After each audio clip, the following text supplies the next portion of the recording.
I understand they're like edgelords having fun online or like being provoking or like this detached sense of irony. But it's just like that instinct feels really corrosive, that like that is what we reach for whenever there's like a new piece of technology or a new thing to talk about. We like bring it into this prism, and it is, at the end of the day, it is like, if it's not dehumanizing, it's like it's flattening, like you said, or like putting another layer between you and the humanity of something else.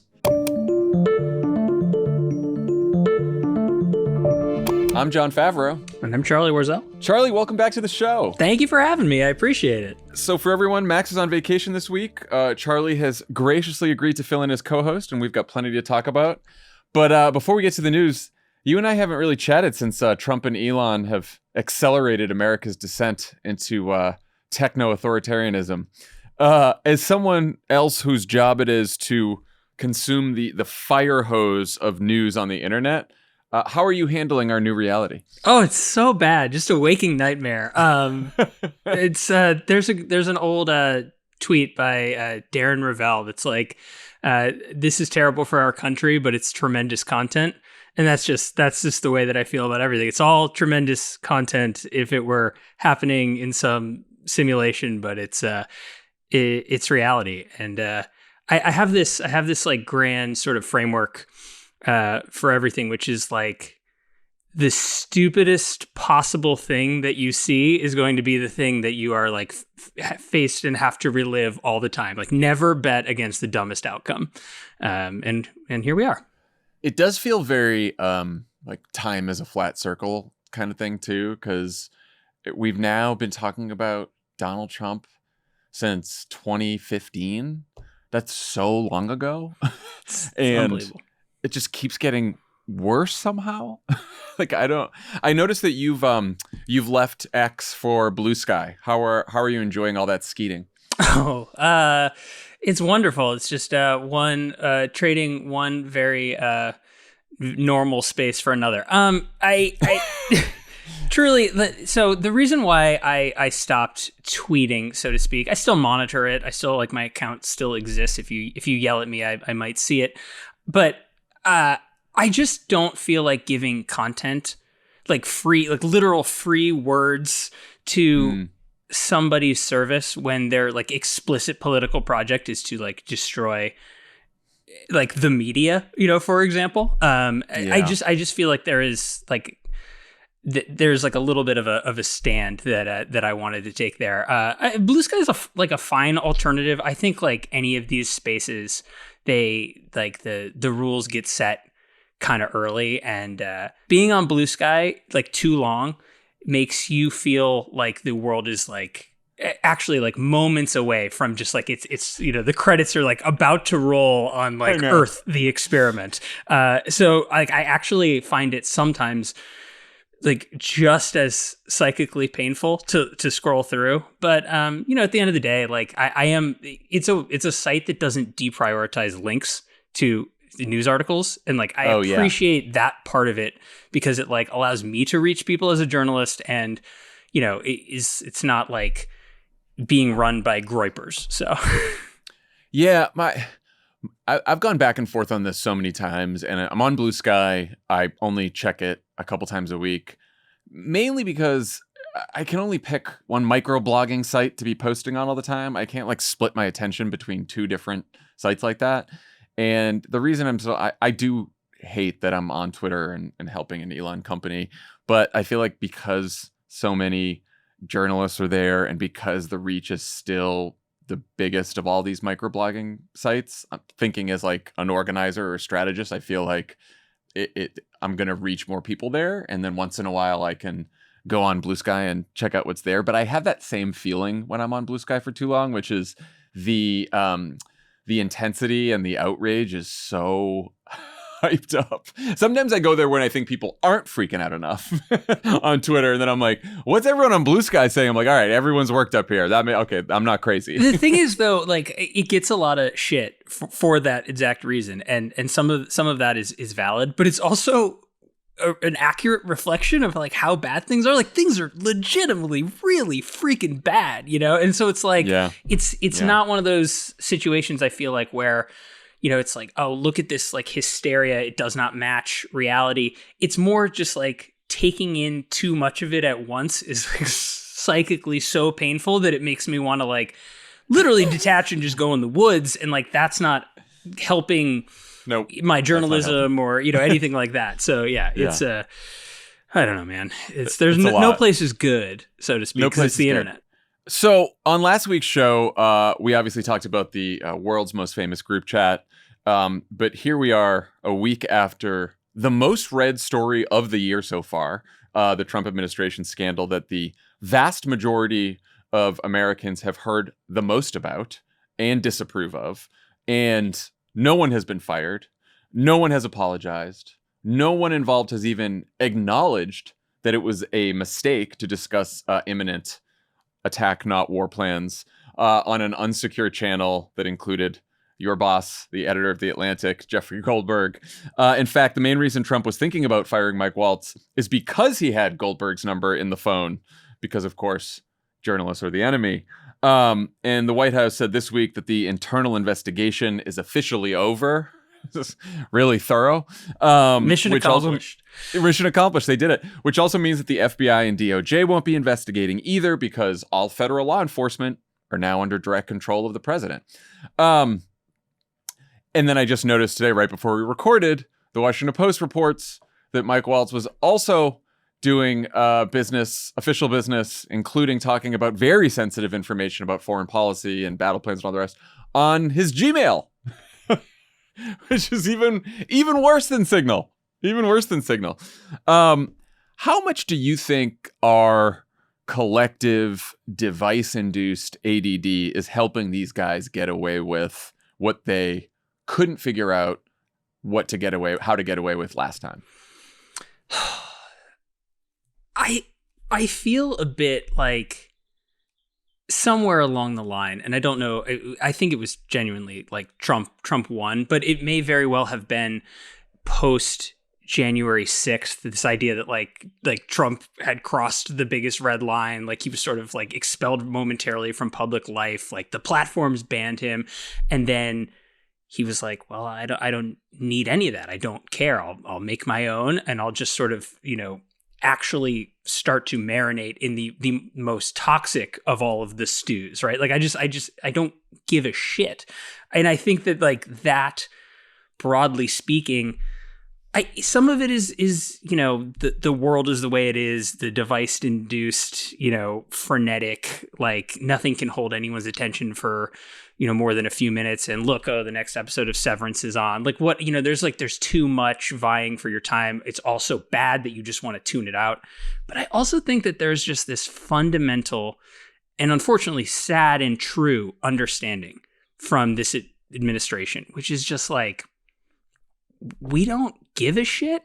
And like, if we look into the camera and say that to you, like, what are the quote unquote hall monitors going to do about it? Like, what are you going to do? Like, it's like the classic kind of like bully thing, right? It's just like, yeah, I don't care that you think that's, the way it is. And, weirdly enough, Elon Musk has done this running his companies for so long. It's like, the SEC is like, you can't tweet that. Like, you can't do that. Like, here's, like you have to pay these fines. And he's just sort of like, two middle fingers up. Like, I don't care. Like, I don't play by these rules. And I think that that's sort of, that seems to me to be like the guiding light of this administration, the way they're handling absolutely everything. It's like, treat everyone around you, even your own, supporters, with the utmost contempt. If there's any, chance that they're going to question you, and just kind of steamroll that. I don't know if that has like an expiration date on it, if that tactic, ceases to work after a while, but it's proven really sadly effective right now. Yeah. And I think that there's some important context that helps make it effective. One being that once you have incited an insurrection to try to stay in office and then get away with it in terms of escaping legal accountability, escaping, the accountability of impeachment, and then ultimately just winning in a free and fair election, And then having the Supreme Court say that, oh yeah, by the way, the president can't be charged criminally for anything he does that could be construed as official acts of the president. Once you've passed that, crossed that Rubicon, why wouldn't you be nihilistic about everything? I agree. It's like after a certain while, like, shame on us, right? Like shame on just like there's no enforcement in any way, right? I have this feeling that like banning Trump from all the social media platforms. A fellow journalist, Ryan Broderick, who runs a newsletter called Garbage Day, brought this up, and I thought it was a really astute point. Was kind of like one of the last straws here that like really just like Trump had tried for a long time always to sort of like operate within the frameworks of institutions that he still wanted to curry favor with, right? And then this, like, I really feel like that January 6th moment, especially the being banned from these platforms, like he really wanted to get back onto Twitter. And then after a certain amount of time being exiled from it, it's like, you know what? No, I don't need this. Like the real sickos are actually over here. Like the real people who like I literally can't do any wrong with, the people who actually embrace me, right? Just not all these other people who laugh at me behind, closed doors. And I think that's truly when like the revenge thing kicked in completely. And it was like, no, this is actually scorched earth. Like, I don't care. I don't care about, what I'm going to do to the economy. I don't care about what Wall Street thinks of me. Like I'm in it for the sickos, right? And that's scary. Yeah. And, he's a lame duck. Or at the very least, he's not going to be running for office again. whether he serves again is a question. Hopefully, we don't have to never bet against the dumbest outcome. This is my rule. Yeah, right. But so he so there's I've been trying to think about this just from a strategist perspective. I'm trying to like get power back at some point from people who don't hate democracy. And like I just don't know what the political pressure points are anymore, because he does. You're right. Like you'd think, oh, does he care about his legacy? But his legacy is whatever he says it is in his head, right? And he's got a whole media apparatus and a bunch of people around him who will tell him till the day he dies that he was the greatest president of all time and wonderful. And then everyone who says otherwise is just fake or paid protesters or whatever else, right? And so I kind of think that the pressure point is Republicans in Congress, right, who may lose their jobs over this, over what the president does in the next couple of years. Maybe if whatever happens with 2028, if other people want to run, that could be in the Republican Party. That could be a real clown show, and so maybe that's a pressure point. But I do think, and I've been criticizing Democrats too for not like fighting enough or doing enough, but some of it is constrained. Some of our ability to fight this is constrained by this nihilism that you're talking about, that they just don't give a shit. Yeah. Although I do think it does at some point meet reality, right? Like something that I have felt like I've seen examples either on social media or elsewhere, like anyone has, of these people who like with the Doge firings, et cetera, right? Where people who are in the universe of the true believers sort of seeing this thing that's like, all right, so, I'm all for all this, government efficiency stuff. Like Trump can do no wrong. Also, he fired my nephew who's been working for the Park Service diligently for 15 years with an email that said, "Dear first name / last name, comma," right? And it was like this like sort of lack of dignity, lack of like respect, lack of, all this. Like there is a point. And maybe this is just like me being optimistic to a fault, but like, I do think there's a point with all of this stuff, with this nihilism, with the, lying to your supporters' faces again and again and again, sort of treating them like they, like you don't respect their intelligence.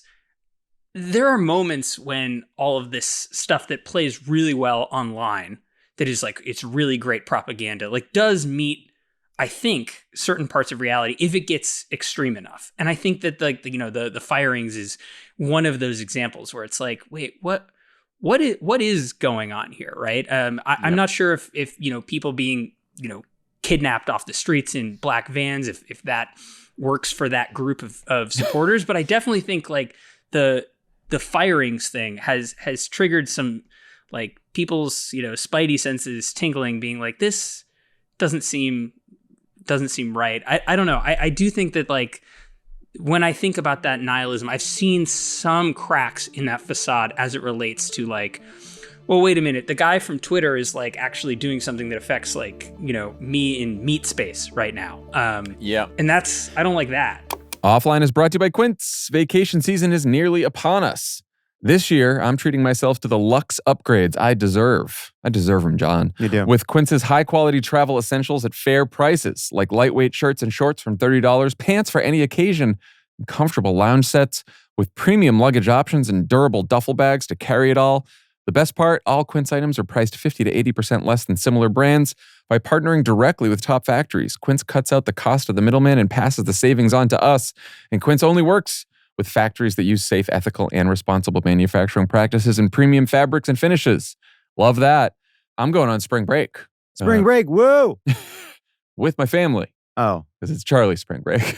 I'm going to get some Quince, some t-shirts because it's spring. It's a new season. I need some new clothes. Got to get some vacation gear. And their t-shirts are great. Their shorts are great. So I'm going to pick up some of those. For your next trip, treat yourself to the luxe upgrades you deserve from Quince. Go to quince.com/offline for 365-day returns plus free shipping on your order. That's QUINCE.com/offline to get free shipping and 365-day returns. Quince.com/offline. Offline is brought to you by ZBiotics Pre-Alcohol. Got to tell you about this game-changing product that we all use before a night out with drinks. It's called Pre-Alcohol. ZBiotics Pre-Alcohol Probiotic Drink is the world's first genetically engineered probiotic. It was invented by PhD scientists to tackle rough mornings after drinking. Here's how it works. When you drink, alcohol gets converted into a toxic byproduct in the gut. It's a buildup of this byproduct, not dehydration, that's to blame for rough days after drinking. Pre-alcohol produces an enzyme to break this byproduct down. Just remember to make pre-alcohol your first drink of the night. Drink responsibly, and you'll feel your best tomorrow. The hardest thing about ZBiotics is remembering to take it. So now I have little bottles of ZBiotics in all different places in the house, in my bag, here at work, just in case an opportunity to drink presents itself. And then, you want to take your ZBiotics before because it really works.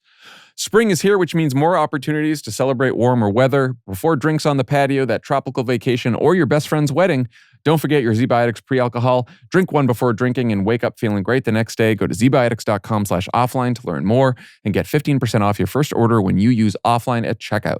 ZBiotics is backed with a 100% money-back guarantee, so if you're unsatisfied for any reason, they'll refund your money, no questions asked. Remember to head to zbiotics.com/offline and use the code offline at checkout for 15% off. For the people who don't pay attention or don't pay close attention to the news, which is, as we found out, in the last election over the last several years, probably most voters, it could be something as simple as the tariffs causing, either tipping us into recession or just, making inflation persistently higher, or, God forbid, some combination, and we're in stagflation territory. And then they don't even have to pay attention to the what's coming out of the Trump administration. They just feel it in their everyday lives, which is a big reason Joe Biden lost. So if you have that, and you combine that with people are like, okay, well, why am I paying more for shit? And also, Elon Musk is like rampaging through the federal government, and they're kidnapping people off the streets. And like, what's the good part about this? I don't think it can be. It can't be overstated how unpopular Elon Musk is, like how much of a vulnerability like he as a human is. And I think that like having covered him for like a very long time, he also has like, he is a kind of a perishable good, like he has a real shelf life in terms of like, oh, this guy's interesting, he's got some ideas, and then like cut to like 2 months later and you're like, like it. I think like we can see that like there is a possible like real vulnerability with Musk turning people off, because again, like it just, the optics real bad, like unelected, richest man in the world wasn't, isn't from here, and has a lot of opinions about like who should be employed and who shouldn't be, I think, or like getting rid of your social security. Like those things are just very, I think that could be a real crack in the nihilism facade as well. Since you work at The Atlantic, what was it like there last week? What were the Slack channels like? Really and truly, I can't speak to like, the inner workings of the place in that sense. But I think that for every single person in like, it's not that different from being on the outside. It's an unbelievable story, right? It's just like, it's fundamentally unbelievable. Jeff wasn't asking for like, consensus editing or anything on that. Like I wasn't involved. Right.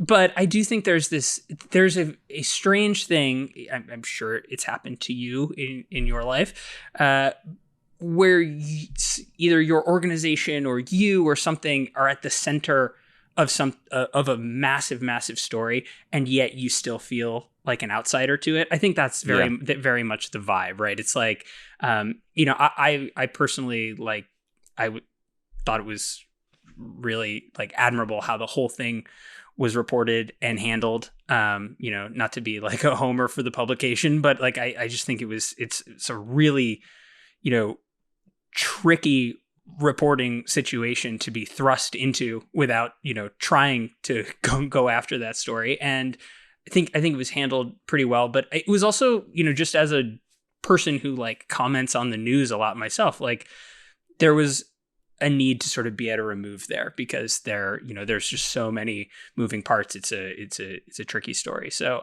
I personally felt like as kind of agog by the whole thing as anyone else, and kind of watched it play out. I thought you guys and Jeff handled it incredibly well. I mean, especially at a time where like so many of these media outlets are capitulating or settling or whatever you want to call it with Trump. And it was a delicate situation, right? Like at first everyone's like, release all the signals. And you're like, well, you got to be careful there. And let's really talk to some lawyers, let this play out. And I also think that Goldberg felt like real responsibility about national security and operations and making sure that, troops are protected and potential undercover agents and all that kind of stuff. So I thought it was a delicate dance, but it seemed like you guys handled it really well. In speaking to like the internet part of all of it, right? Like what you were saying with like people sort of demanding the whole story at once exactly in the way that they want it. Like there's always that engine of the internet, it's like assuming really like bad intentions, etc. And it's like I think if there is one thing, and this is not even particular to this story, if there's like one thing as a reporter that I would love to communicate to just like the news consuming audiences of the world, is just like there's so much that is going on to try to make sure to get everything right, like with any story, right? And it's like sometimes that just means it's not like you're going to get all the information. You're just going to get it like once everything is perfectly, buttoned up and you've gone through all the appropriate stuff. But like, I don't think people realize news gathering is just like it's a painstaking process. Like it is. It's like you have to do a lot of work to make sure that you are giving everyone, information in the best and most responsible way so that they can use it. And you might get it, in a couple days, as opposed to the timeline everyone operates on now, which is immediately, which is what people want. So I have to admit, last night I did get in a Twitter fight with the whiniest and most online member of the group chat, JD Vance. This Congrats. happened because this happened because once again, you guys over at The Atlantic broke some big news. The Trump administration, for the first time, has admitted in court that they sent a father from Maryland to rot in the El Salvador mega prison based on, quote, an error and, quote, an oversight. Even worse, they're also arguing in court that they have no ability to bring him back. The man's name is Kilmar Abrego Garcia. He was accused of being a gang member based only on his Chicago Bulls hoodie, and an informant who said he's part of an MS-13 chapter based in a state where he's never lived. He actually came here in 2011 because actual gangs were threatening to kill him. He married an American citizen, had 2 kids, was working full-time, and in 2019, a judge gave him special legal protection from being deported to El Salvador. worried that he would be killed there. A few weeks ago, ICE agents grabbed him anyway and sent him to the mega prison in El Salvador, where he was supposed to be protected from being deported to. I got very angry. I tweeted the story. I tagged in Marco Rubio and Elon, my boy Elon, and JD Vance, and asked if they wanted to comment, because I knew they were all pretty online. And at 1 a.m. Eastern, JD wrote back and said that Garcia is a convicted MS-13 gang member, which is a lie, with no legal right to be here. Another lie. Said that clearly I hadn't read the court documents, which clearly he hadn't read the court documents, which is why he made those false statements. And then he told me it was, quote, gross to get fired up about this. And then a bunch of other people, including reporters and Grok, called him out for lying. And then he got even pissier. So my question to you is, like, why do you think the vice president of the United States is spending so much of his time tweeting at random podcasters? Because I am not the first Twitter fight he's been in lately. And there's been some, like, you know, right-wing influencers, random accounts, some red state guy that he's been fighting with. He's fought with other people. He is very online, very online. It's interesting, right? I mean, even like, there's obviously a lot of like parallels to Trump in the first administration doing the midnight tweeting. I have this theory, I think, that this administration's sort of communication strategy is to be creating content always like influencers, right? Like I think it was the day before the disastrous Zelensky Oval Office thing, like they brought a bunch, like Mike Cernovich and a bunch of other, like Jack Posobiec and these guys, like brought him in and gave him the Epstein binders, and then walked them out, the back area, and they're like, oh, there just happened to be like, oh, the prime minister was here, like, oh, so there's just, happened to be cameras like getting all these clicks, and they're like holding the binders up, like, yeah, we got it, I feel, and then cut to the next day, I believe it was, like the whole Zelensky thing was a setup, right? It was a content thing. Like it was a spectacle. Trump said it afterwards, like, well, this is going to make good TV regardless of what you think of it.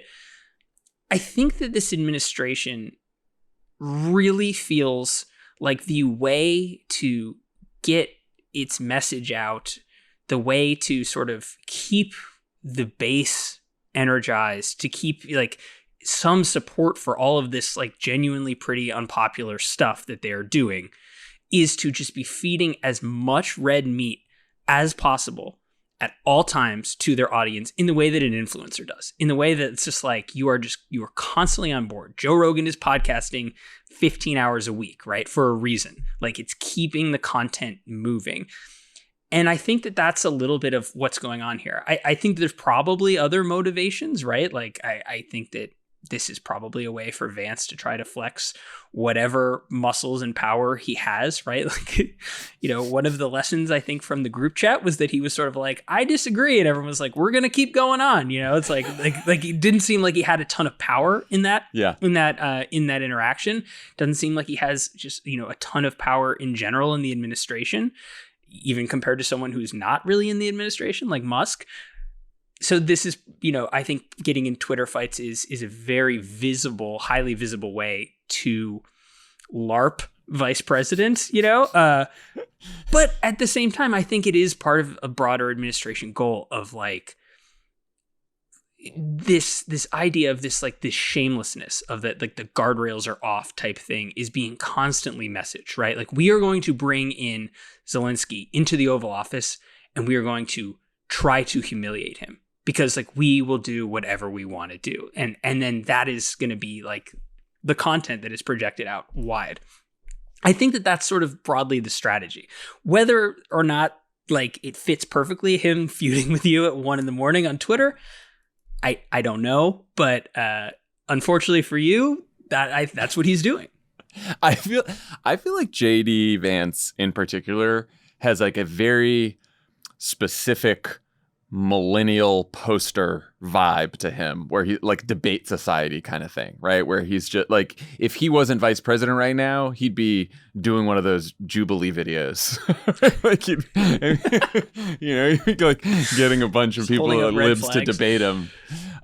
Just because he seems, and a part of it though, I think you're right, and it also goes to their grievance strategy, right? Like everything, it's a specific kind of content that they want to put out, right? Which is, in one way they want to show dominance, in the other way they want to, be aggrieved all the time, even though they have all the power, right? Yes. I mean, JD Vance eventually, after he got sort of embarrassed because everyone called him out for lying, and then at one point he was like, the guy was detained under Biden and released under Biden in 2019. And then everyone's like, well, 2019, Trump was president. He was like, and then he had to edit his tweet. So then he just puts up another tweet to like end the whole thing just on its own. And he was like, the media wants us to believe that the real victims are the gang members who terrorize citizens and not the people who've been killed from this invasion and blah, blah, blah. And you're like, no one fucking said that, man. No one, no. Everyone thinks that you're a victim if you've been murdered, and so is your family. But you're also a victim if you're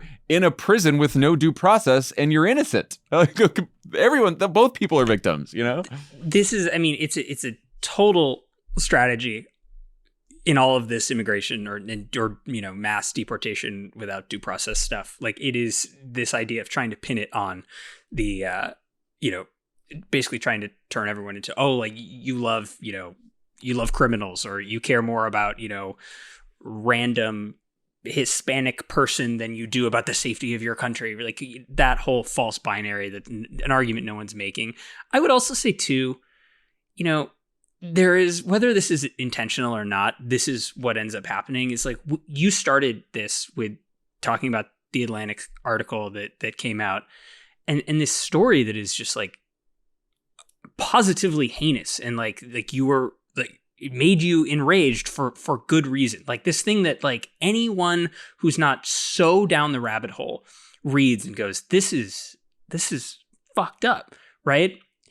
And then it becomes, through Vance getting in this Twitter fight and this type of thing, it just sort of becomes about like posting wars, right? And this type of thing. Like, there's a way in which all of this, in some way, and again, I don't know if it's just the way of the internet and the way of social media, or if it's, part of a deliberate strategy, but there's this way in which it dilutes the seriousness of what's happening. I'm not saying you're doing that. I'm just saying, like, this is what happens, right? We're just like making fun of the millennial posting tendencies of JD Vance, when meanwhile, like, the administration is detaining these people in horrible mega prisons abroad, and they're like, well, we can't do anything about it. And it's like, I know. I think about this all the time, because I got in a month ago. I got in a fight with Elon Musk on Twitter, and it was about your clout score must be amazing. But it was like it's funny, the moment that Elon responded and then JD Vance responded, I went into this different mode where I was like, I'm not going to attempt to like just dunk back on them. Like, I want to now provide facts here. And I want to, in the case of Elon, I was like, the USAID had canceled a bunch of food that was going to like starving children. And I was like, I want to do whatever we can to get the food to the kids. And I was thinking, and when JD Vance responded, I'm like, okay, what do I care about right now? I care about somehow getting these people out of this fucking prison, So I sort of like pulled back from the usual like dunking that I might do if I didn't think they were ever going to reply to me, which are probably like most of my other tweets, But you're right, because I think they want to suck you into an argument that is a very online, like, let's go back and forth and dunk on each other and decide who won the posting contest, as opposed to like, oh, this is about like real people who have real problems and who are being wronged in very serious ways, and what are we going to do about it? Yeah, it's so hard to like, it's so hard to overcome that, right? Just in general. And I think that there is a part of me, again, I don't really know. You never know like how intentional any of these guys are, or if they're always just like shooting directly from the hip, like whatever. There's a possibility that this is actually like the end goal for a lot of things, right? That there are like there are people who are trying to put forward really, unpopular policies or gut the federal government or do whatever, exact their political revenge on their enemies. And then I think there's plenty of people who are just like in it to dunk on people and win those fights and, again, increase their clout scores. Owning the libs becomes an end in itself, right? Totally. Not even a means. Offline is brought to you by the Freedom from Religion Foundation. You ever been on a road trip where one person insists on controlling the music? You're just trying to enjoy the ride, but now you're stuck listening to nothing but their favorite band. No discussion, no compromises, just their way or the highway. That's kind of what's happening with some people who practice Christian nationalism. Some folks want to take over the wheel and force everyone to follow their beliefs, shoving religion into our laws, our schools, and even our personal choices. But hey, this country was built for everyone, not just one group. That's where the Freedom from Religion Foundation comes in. Think of them as the GPS keeping church and state in separate lanes, just like the founders actually intended. So, whether you've always been secular or left religion behind, if you don't want someone else dictating the trip for you, FFRF has your back. Join them. Go to ffrf.us/freedom or text the word offline to 511-511 and become a member today.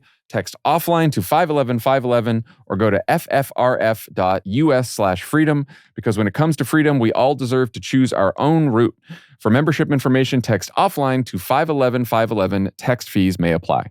Offline is brought to you by Hiya. Typical children's vitamins are basically candy in disguise, filled with 2 teaspoons of sugar, unhealthy chemicals, and other gummy additives growing kids should never eat. That's why Hiya created a superpowered chewable vitamin. Hiya fills in the most common gaps in modern children's diets to provide the full-body nourishment our kids need with the yummy taste they love. Formulated with the help of pediatricians and nutritional experts, Hiya is pressed with a blend of 12 organic fruits and veggies, then supercharged with 15 essential vitamins and minerals. It's non-GMO, vegan, dairy-free, allergy-free, gelatin-free, nut-free, and everything else you can imagine.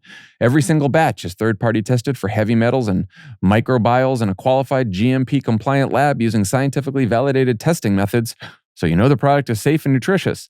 Hiya is designed for kids 2 and up and sent straight to your door, so parents have one less thing to worry about. Basically, Charlie's been taking Hiya vitamins since he was 2, and he loves them. And it's great because he needs the nutrients since all he eats is spaghetti and desserts. And so, and he likes Hiya too, so that's important. And if you're tired of battling with your kids to eat their greens like I am, Hiya now has Kids Daily Greens and Superfoods, a chocolate-flavored greens powder designed specifically for kids, packed with 55-plus whole food ingredients to support brain power, development, and digestion. Just scoop, shake, and sip with milk or any non-dairy beverage for a delicious and nutritious boost your kids will actually enjoy. We've worked out a special deal with Hiya for their best-selling children's vitamin. Receive 50% off your first order. To claim this deal, you must go to hiyahealth.com/off. This deal is not available on their regular website. Go to hiyahealth.com/off and get your kids the full body nourishment they need to grow into healthy adults. All right, let's talk more about your friend and mine, another extremely online shitposter, Elon Musk. He was in Wisconsin. He was trying to buy a Supreme Court race there, and it became much more literal by the end. He was handing out a pair of $1 million checks in Wisconsin on Sunday night. We're recording this Tuesday afternoon, so by the time you're all listening to this, we'll know who won the Supreme Court race. But I think you summed up my reaction to the payments in a succinct post on Blue Sky. You said you, quote, genuinely feel insane. And I guess my question is, which part? Feels like there's a lot of things to feel insane about in relation to Elon Musk trying to buy a Supreme Court seat in Wisconsin by going there and handing out $1 million checks. Yeah, it's like an onion of insanity, right? With the layers. Okay, first thing that made me feel insane was he's up on stage during that America PAC rally. And he's talking about how, like, people are mad at him and Tesla and all of the hate towards him. And he's like, it's George Soros, man. Like, it's an evil billionaire who's involved in politics behind the scene, who's just trying to buy, like, influence. And he's on stage as the richest man in the world, about to present a Publishers Clearinghouse sized check to a person to get them to vote the way he wants them to vote, because he's doing, like, it's just like the lack. Well, while calling out paid protesters. Right. And there's not even like there's no irony there. Like he doesn't sense like I think he genuinely doesn't see the issue there. Like I think he really doesn't see it. And this has been very consistent with Elon, right? Which is there's no one who could ever disagree with him in a good faith way, right? Like you have to either be evil or you're a paid protester or you're some kind of shill. Like there are no good faith disagreements with this man. This is also how his like negative polarization against the media, which then I believe led him into the arms of, a lot of these people, ultimately leading him to, become sort of like the Soros level MAGA person, like whatever we're going to call it. But it all stems from that notion, right? Like this is a man who was hailed for so long as a Tony Stark, Thomas Edison, once in a lifetime visionary genius human being who could, literally lasso the future and bring it into the present.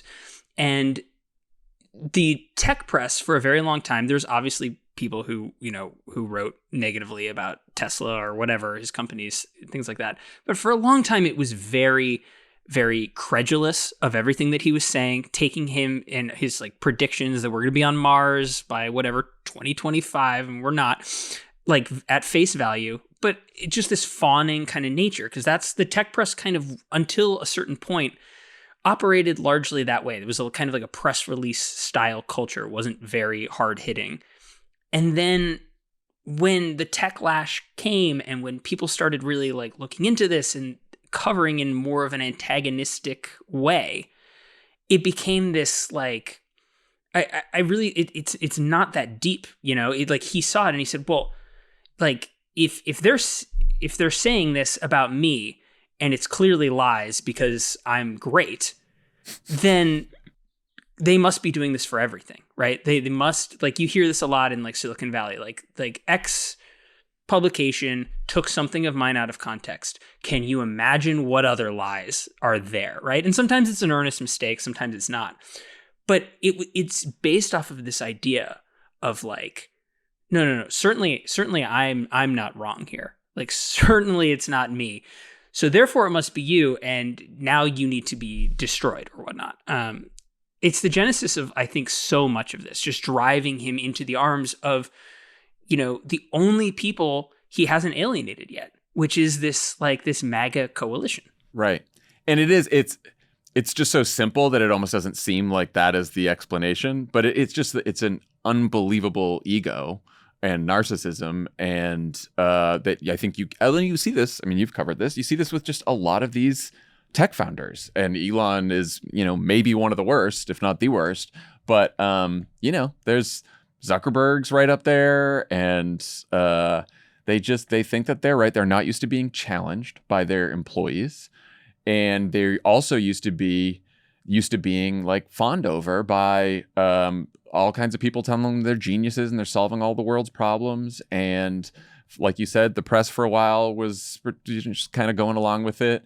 And then they've always sort of looked at government and politics as, a bunch of idiots who were inefficient and couldn't quite figure it out. And if only they let the tech folks try a hand at politics and government, they could fix all the world's problems because we could just, innovate our way out of it.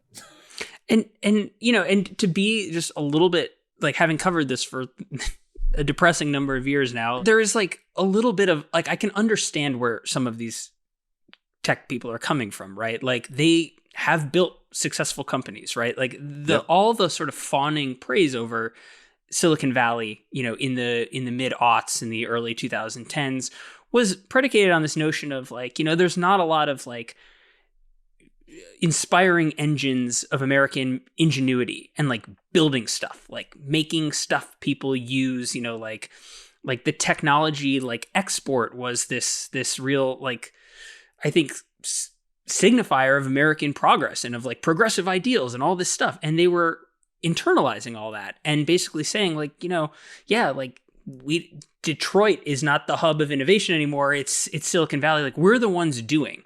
And then when the tech lash came, I think there was this understanding of like, who the hell are you guys to say this about, like, we have been told that we are the ones who build, who do, like we are the ones who you should be listening to. And that like indignation. And the last thing I'll say is I think like the final straw for all of them was COVID, because there was this moment where like, the George Floyd style protests, there was this, just the remote work of it all was like, taking their sort of physical power away in the terms of like, their dominion over their offices and like the flexibility that their employees can have. And then this notion of like bringing your politics to work, right, was just like a ghastly betrayal for them, because it's like, no. We are the central figures in this story. You're all peripheral players. And I think a lot of this has been this like revenge, similar to Trump, has been this feeling of like, we're taking the reins back and it's going to feel bad because that's the nature, like get in the right order in the hierarchy. You wrote a piece recently about the book Careless People.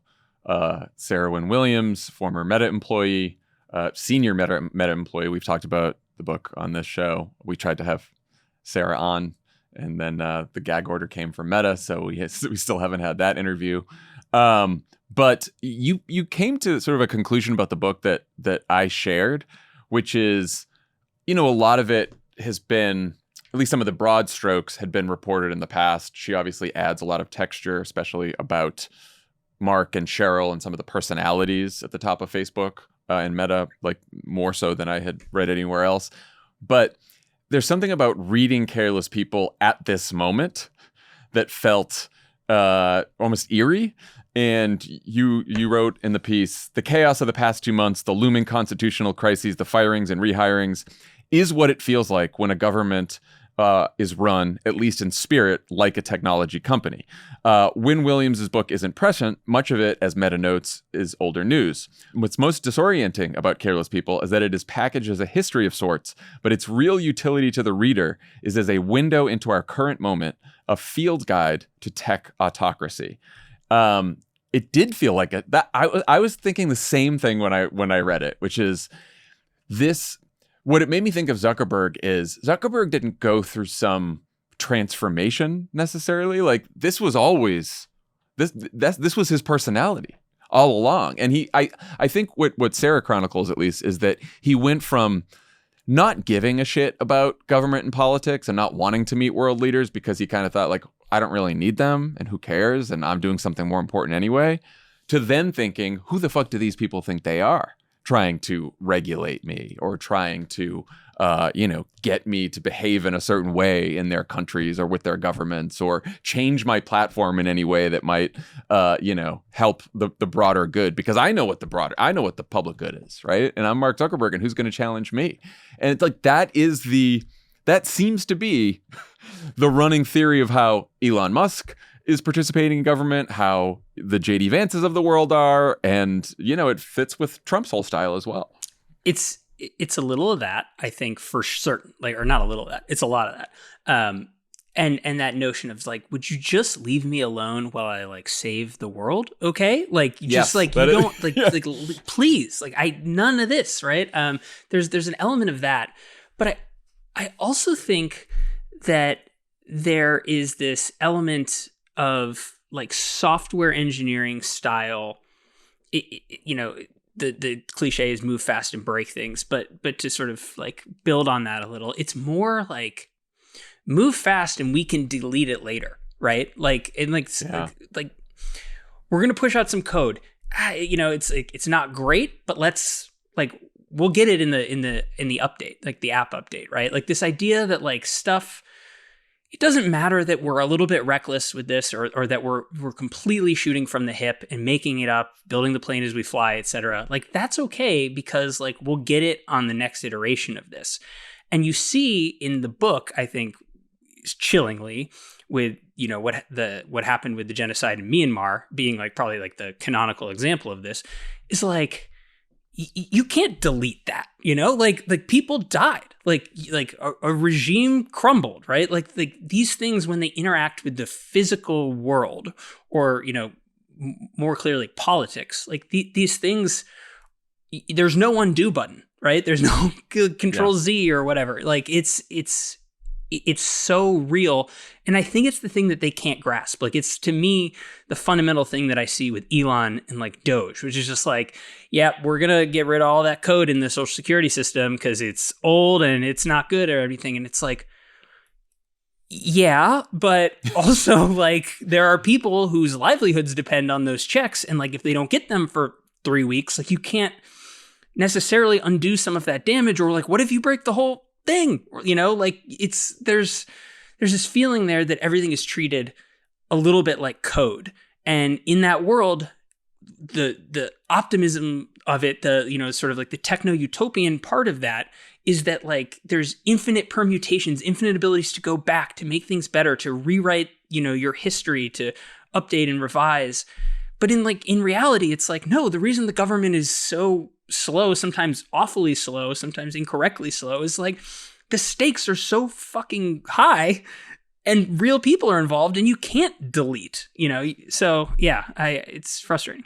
It reminded me of when Elon was in the Oval or I think maybe he was at the cabinet meeting and he was like, yeah, you know, like I'm willing to admit when we make mistakes, like we briefly turned off Ebola protection and then, but then we realized it and then we turned it back on as if it was right, like a machine. It also turns like out you're that saying. The Washington Post later reported that they didn't turn it back and they on. didn't. They were just lying about that. They were, they were just like, but the idea that like, yeah, we're gonna break a few things. There's a few programs we're gonna turn off, and we'll come back to it later. It's like, well, then people will be dead, or people who are counting on checks won't get them, or you know, whatever else it may be. It is, it's quite bad. It's quite bad. In other news this week, thanks to an updated version of ChatGPT, social media is awash in Studio Ghibli-inspired AI-generated memes and portraits. If you're confused by that sentence, just know that I am too. So I have no idea how to make these memes, nor why they're all over my feed. But Charlie, you wrote a great piece about this trend this week for The Atlantic, which was really a piece about the evolution of the White House Twitter account, which is wild. Before we get to that, what the White House tweeted, can you explain to me, someone who has the most basic understanding of how ChatGPT works? I use it once in a while for some research things here and there, nothing else. Why I'm seeing all these memes on my feed? Yeah. Well, you know, former speechwriter like yourself, you know, you can't use ChatGPT. You gotta, you know, keep the walls up. No, right. Okay. So essentially, ChatGPT, OpenAI is the company behind it. Obviously, very famous product. They had a product update that did a number of things, but one of the things that it you know included was an update to its image generating capabilities and its abilities to mimic different styles. The image generators were able to do this before, and even quite well in some cases. But this update, for whatever reason, I mean, more props to them. Like, it's really good. Like, you can say, like, you know, give me that viral hippo Mu Dang, like make him a Renaissance painting, and it does, and it looks like like Vermeer or whatever, you know. It's like or whatever. It's beautiful, as much as a ChatGPT image can be. And so somewhere, you know how trends start. You never really know. Somebody started posting them in the style of this Studio Ghibli, with this this famous Japanese art studio that's made a bunch of very critically acclaimed anime. The creator of that studio happens to believe that artificial intelligence is an insult to life itself. That's its own little side category. So it's like a real just like punch in the face of this brilliant auteur and artist. That aside, these images started going viral because they were really good. They were just like really, and so it started with, the first ones that I saw were really totally understandable and normal. It was like, I took a family photo and ran it through, and now it looks like this, this famous cartoon style, whatever. And then, of course, like, it hits the fever swamps of X, and it just immediately becomes like the first one I saw was like the JFK assassination, like Zapruder film still of like, Secret Service agents slumped over the president's dead body in this style. And you're like, whoa, okay. So then immediately we have like 9/11, we have Abu Ghraib photos, like just like crazy stuff. I mean, the worst one I saw was a reenactment or whatever of a still of a security camera from Columbine of the two shooters. Yeah, just like real, like I am not thinking about, anyone's humanity in this process.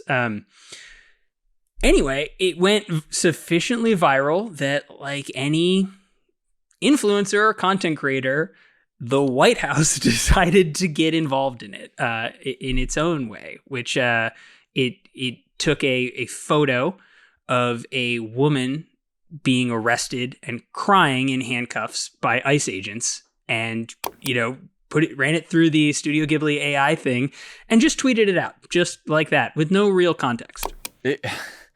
And you wrote a piece about this, and it's part of this trend from the White House, and especially their Twitter account, which, by the way, it is wild what the White House Twitter account has become. It's nuts. I mean, we saw it when Obama was in the White House, is just like the official account where you like, and it was by design relatively boring, right? Like you're putting out press releases and the president's speeches and whatever else. And now it's just like it's just trolling people all the time. And like there's the ASMR deportation video, which was just fucking gross. And it really is, and you wrote this in the piece, but it feels like the goal here, whether it's intentional or not, is, or at least the result is really dehumanizing people. Yeah. And I don't love to just like jump to that explanation or fall into that trap, but like this is, when you look at the deportations, when you look at we're going to kidnap people and stuff, this is what they're trying to do, which is like, oh, this is no big deal. We think it's funny. You can laugh at it too. We can all laugh at it. It's fine. It's not real. It's the internet.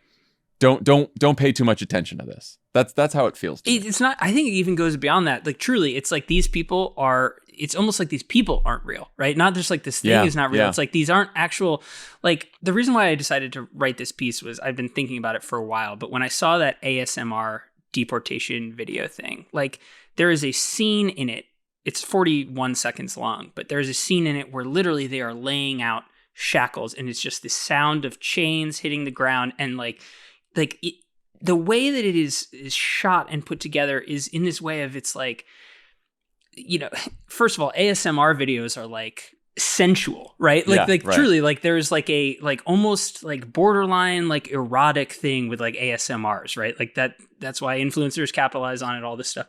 And to use like that framework to talk about like the rattling of chains, the sound of like men being held in literal bondage, like walking up, to be deported. Like there's this feeling of like, of true like release and joy that is like strangely psychosexual, that I think really like it made my stomach drop because of that realization of like, oh, they are not like, this is not a portrayal of these people who are being deported as not only worthy of human dignity, but like people themselves. And that is just like really genuinely disturbing. And the fact that it's coming from something that bears the White House, like I'm trying not to get like all, on the high horse about institutions, but it really is, it's the White House, like, yeah, it's like, it couldn't be more alarming to me. That's sort of why I wrote about it. It's just like, it just signifies something. The word I used was like sinister. Like there's something sinister about the way that they're excited about it. And that's kind of, yeah. And I also, it made me think that if we, a problem we've talked about a lot with social media and the internet, but especially social media, is that it sort of flattens everything. It does, you can get in fights on social media more easily because you don't see the face of the person. You don't see their expressions, that sometimes you don't even know what they look like if they don't have their picture up, right? And so there's this anonymity, which makes kind of, dehumanizing behavior easier to do. And I think that now, with the way that the politics are of MAGA and Trump and Elon, when you combine that with how we all get our information, part of me feels like if we're going to survive this, like, we're going to have to maintain our sense of humanity, which requires us to not be swimming in all of this filth all the time, because you can very easily see how people can just, even if they don't start there, sort of go to a place where they're like, oh yeah, it's another joke and whatever. I'm not shocked anymore, and I've seen it all, and I'm gonna laugh too, and whatever else, right? Like I do think there's a danger there. Yeah, I mean, again, there's a way in which like some of this can read as like, you know, you're clutching pearls while people are having fun online with some of like the AI art stuff. But like, I do think that there's something troubling instinctually about this. Like, OpenAI comes out with this tool, and like very quickly, like the meme on a place like X was like, how do we take, you know, the most like fucked up moments of like news and politics from the last century and like run them through this thing? Like that is sort of the instinct there. And like, you know, the person who did the Columbine shooter like image in the Studio Ghibli style was an employee of X. He's one of Elon Musk's employees at X. And like the thing was captioned with like, oh my God, like OpenAI let me do this, like LMFAO, right? And it's just like that detached irony. Like, again, I get it. Like, this person is not him. Like, they're not like school shooters themselves, right? Like, I understand they're like edgelords having fun online or like being provoking or like this detached sense of irony. But it's just like that instinct feels really corrosive, that like that is what we reach for whenever there's like a new piece of technology or a new thing to talk about. We like bring it into this prism, and it is, at the end of the day, it is like, if it's not dehumanizing, it's like it's flattening, like you said, or like putting another layer between you and the humanity of something else. Yes. Yeah. And it is something for people to be aware of when they are scrolling through their feeds and seeing that. Charlie, this was fun. Yeah, man. Even though the state of the world is fucking awful, next time you come back, we'll have to have better news, hopefully, to talk about on the internet. But this was great. Thanks for doing it. Yeah, thanks for having me, man. I appreciate it. All right, quick note. If you're enjoying Offline and looking for ways to keep supporting our work at Crooked Media, the best way to do so is by subscribing to Friends of the Pod. With your subscription, you can now enjoy Offline ad-free. Plus, if you're not sure yet whether Friends of the Pod is right for you, you can take it for a test drive with a 30-day free trial. When you subscribe, you'll also unlock ad-free Pod Save America and Pod Save the World, gain access to our amazing Discord community and exclusive content like Polar Coaster with Dan. Your subscription helps power everything we do here at Crooked. Sign up today at crooked.com/friends or through this feed on Apple Podcasts to start your 30-day free trial. As always, if you have comments, questions, or guest ideas, email us at offline@crooked.com. And if you're as opinionated as we are, please rate and review the show on your favorite podcast platform. For ad-free episodes of Offline and Pod Save America, exclusive content, and more, join our Friends of the Pod subscription community at crooked.com/friends. And if you like watching your podcast, subscribe to the Offline with Jon Favreau YouTube channel. Don't forget to follow Crooked Media on Instagram, TikTok, and the other ones for original content, community events, and more.